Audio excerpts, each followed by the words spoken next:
Corsa a Sala d'Ercole, nell'Udc agrigentino i giochi sembravano fatti, lista definita e aspiranti deputati pronti a tuffarsi in campagna elettorale, tant'è che per oggi pomeriggio era in programma l'appuntamento da un notaio per l'accettazione delle candidature, ma qualcosa ovviamente non sarà andato per il verso giusto e a certificarlo è la presa di posizione quasi a sorpresa di quello che elettoralmente era considerato fino a qualche ora fa un pezzo da 90. Parliamo di Riccardo Gallo, leader del Patto per il Territorio di Agrigento, una presa di posizione quasi clamorosa dal momento che la sua presenza era data per scontata.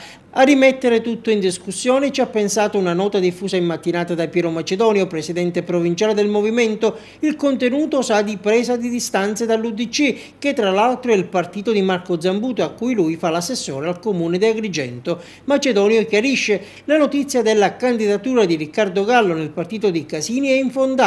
Il Patto per il Territorio, che peraltro manterrebbe comunque e dovunque la propria identità, ancora sta valutando quale componente politica potrà avere nel proprio programma. Entro pochi giorni il Patto per il Territorio deciderà con quale competitore confederarsi, osserva ancora Piero Macedonio. È probabile che la frizione si sia avuta sulla composizione della lista, una sorta di messaggio lanciato al leader riconosciuto del partito, che è il sindaco di Porto Empedocle, in corsa per accedere all'Assemblea regionale siciliana. Gli altri possibili candidati per lo scudo crociato già disponibili sarebbero Gaetano Cani, lo scorso anno in lizza per diventare sindaco a Canicattì, ma anche ex assessore provinciale, e Giancarlo Granata, ex deputato all'Ars. Nelle prossime ore molti nodi saranno sciolti.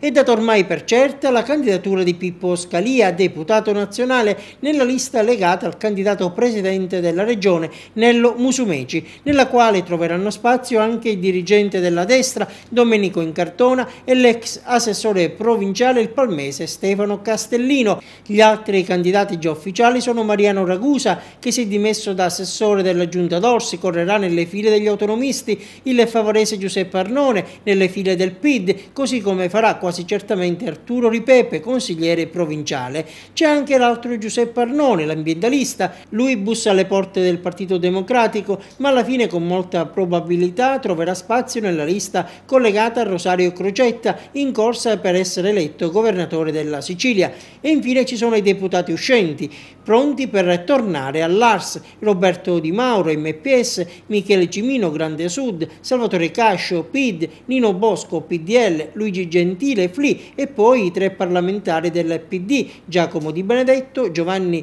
Panepinto e Vincenzo Marinello.